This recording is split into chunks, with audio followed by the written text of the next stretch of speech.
नमस्कार दोस्तों, आज के इस आधुनिक जमाने में लोगों को भले ही खाने और पीने का सामान न मिले, परंतु internet 6G hit 100 gigabits per second उन्हें जरूर चाहिए। पिछले कुछ सालों में जिस हिसाब से इंटरनेट का इस्तेमाल पूरी दुनिया में बढ़ा है, उसे देखते हुए ऐसा लगता है कि पूरी की पूरी दुनिया इस इंटरनेट के माया जाल में बंध चुकी है।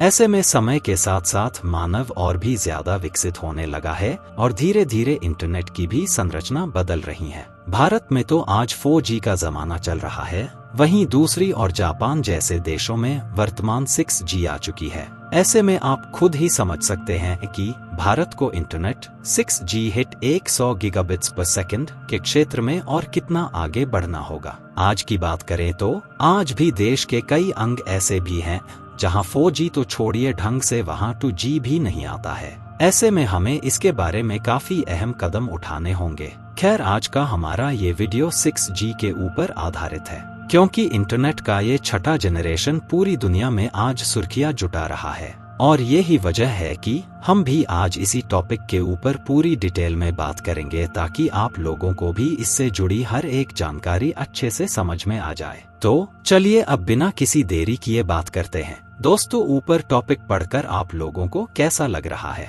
माने, क्या आपको ये टॉपिक सच लग रहा है? मेरे हिसाब यहाँ पर बहुत सारे लोगों को टॉपिक पढ़कर यकीन ही नहीं हो रहा होगा, परंतु आप लोगों को मैं बता दूं कि ये पूरी तरीके से सच है, क्योंकि वर्तमान में ही 6G के स्पीड को टेस्ट किया गया है और इंटरनेट की ये स्पीड कमाल का है। आप लोगों की इसके बारे में क्या राय है, कमेंट करके जरूर बताइएगा। वैसे आप लोगों की अधिक जानकारी के लिए बता दूं कि जापान के कुछ वैज्ञानिकों ने हाई फ्रीक्वेंसी बैंड पर लगभग 100 गीगाबिट्स पर सेकंड की स्पीड में डाटा को ट्रांसफर किया है। यहाँ एक रोचक बात ये भी है कि डेटा ट्रांसफर करने की दूरी लगभग 330 फीट की है। जापान की कुछ टेलीकॉम कंपनियां आपस में मिलकर दुनिया के पहले 6G वायरलेस डिवाइस का आविष्कार किया है। रिपोर्ट्स के मुताबिक इस डिवाइस से हम लगभग 90 मीटर तक काफी तेजी से डाटा को ट्रांसफर करवा सकते हैं। खैर, यहाँ सबसे हैरान कर देने वाली बात यह है कि आज के जमाने में इस्तेमाल हो रहे 5G के तुलना में ये लगभग 20 गुना ज्यादा तेज है। परंतु एक खास बात यहाँ ये भी है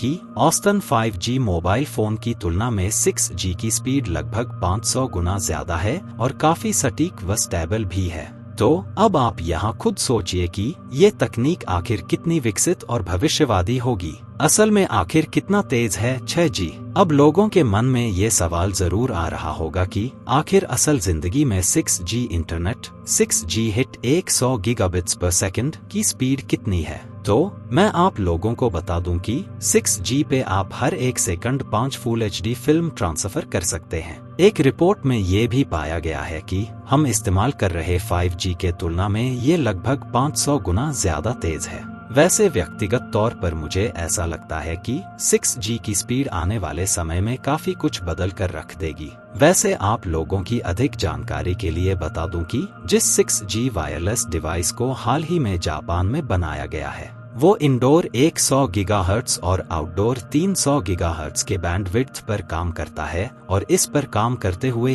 ये 100 गीगाबिट्स पर सेकंड की रेट तक पहुंच सकता है। खैर, यहाँ एक खास बात ये भी है कि 5G का लॉन्च साल 2019 में हुआ है और इसे अभी तक काफी लोगों ने इस्तेमाल भी नहीं किया है। ऐसे में 6G की तकनीक अभी जनता तक पहुंचने में काफी देरी है। वैज्ञानिकों के अनुसार आज के औसतन 5G इंटरनेट की स्पीड 204.9 मेगाबिट्स पर सेकंड की है और थ्योरी के अनुसार 5G का सर्वाधिक data transfer rate 10 gigabits per second तक ही सीमित है। ऐसे में 5G और 6G में काफी ज्यादा अंतर को देखा जा सकता है। खैर, शोधकर्ता अभी से ही 6G को लॉन्च करने में लगे हुए हैं। जैसा कि मैंने आप लोगों को अभी बताया, 6G hit 100 gigabits per second की तैयारी अभी से ही शुरू हो चुकी है। यही वजह है कि आने वाले कुछ सालों में हमें 6G बाजार में एंटर करता हुआ नजर भी आ जाएगा। रिपोर्ट्स के अनुसार हमें 2030 तक 6G को इस्तेमाल करने का मौका मिल सकता है,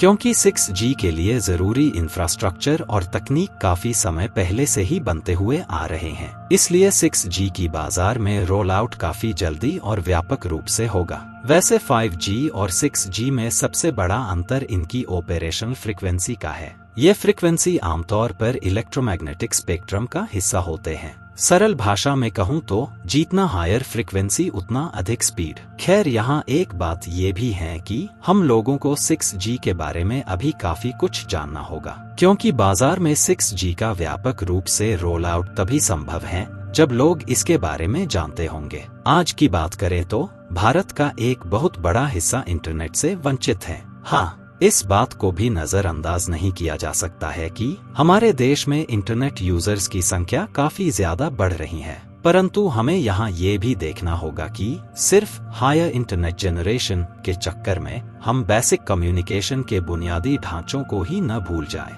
क्योंकि इसी से ही हमारा देश जुड़ता है और जुड़ता रहेगा भी। तो पहले 4G 5G को बेहतर कर ले, फिर 6G की ओर चलेंगे। हम आज जिस 5G को अपने स्मार्टफोन पर इस्तेमाल कर रहे हैं वो आमतौर पर 6 गीगाहर्ट्ज 40 गीगाहर्ट्ज के अंदर काम करता है। वैसे इस बैंड रेंज को millimetre wave bands millimetre wave भी कहते हैं, परंतु 6G hit 100 gigabits per second एक अलग ही लेवल पर काम करता है, जिसको कि सब-THz बैंड भी कहा जाता है। आमतौर पर इस बैंड रेंज में 100 गीगाहर्ट्ज 300 गीगाहर्ट्ज की फ्रीक्वेंसी शामिल होते हैं। इतनी हाई फ्रीक्वेंसी पर डाटा को ट्रांसफर करवाने के कारण डाटा बहुत स्पीड में ट्रांसफर तो होता है, परंतु इसमें काफी ज्यादा इंटरफेरेंस भी देखने को मिलते हैं। यही वजह है कि हायर इंटरनेट स्पीड के लिए नेटवर्क का स्टेबल होना बहुत ही जरूरी है, क्योंकि बिना नेटवर्क स्टेबिलिटी के कोई भी टेलीकम्युनिकेशन नेटवर्क कुछ काम नहीं है। दोस्तों, आप लोगों को जानकर हैरानी होगा कि 6G जैसे हायर इंटरनेट केबल जनरेशन घरों के अंदर सही तरीके से काम नहीं करते हैं, क्योंकि घरों के अंदर इनकी सिग्नल स्ट्रेंथ काफी ज्यादा कम या पूरी तरीके से ब्लॉक हो जाते हैं। ऐसे में इसके ऊपर आज भी काफी ज्यादा शोध चल रहे हैं जिससे इसको ठीक किया जा सकता है। वैसे यहाँ एक बात ये भी है कि ज्यादातर लोगों का 4G से 5G तक का जंप मीडिया उपभोग के कारण ही हुआ है, परंतु 5G से 6G तक का जंप वर्चुअल रियलिटी और होलोग्राफिक कम्युनिकेशन के कारण ही होगा। ऐसे में ये देखना होगा कि आखिर आम जनता 6G को किस तरीके से अपना रही है और इसे इस्तेमाल करने वाली है। दोस्तों, अगर ये नॉलेज अच्छा लगा हो तो वीडियो को लाइक करके चैनल को सब्सक्राइब जरूर करिएगा। फिर मिलेंगे नेक्स्ट वीडियो में। जी धन्यवाद।